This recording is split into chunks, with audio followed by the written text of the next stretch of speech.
হে দয়াময় প্রভু, আমার অস্তিত্বের মালিক, ইহকাল ও পরকালের ক্ষমা করনেওয়ালা, শয়তানের ওয়াসওয়াসা ও অবাধ্য নফসের তাড়নায় যে ভুল বা গুণাগুলি অতীত, বর্তমান, ভবিষ্যতে করেছি, করব, তা হতে মুক্তি চাই আপনার শাহী দরবারে। আপনি সব পারেন। আপনি দিনকে রাতে পরিণত করতে পারেন, আপনি রাতকে দিনে পরিণত করতে পারেন। আপনার কুদরত ও ক্ষমা সব কিছুর ঊর্ধ্বে।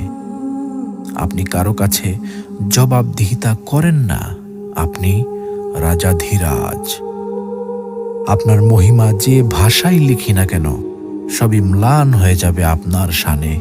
পাপের ভুবনে পাপে পূর্ণ আমি, শত সহস্রবার ভূপৃষ্ঠে কপাল ঠেকিয়ে আপনার নূরের চরণতলে ক্ষমা চাই। হে প্রভু দয়াময়, ক্ষমা করুন নিজ গুণে।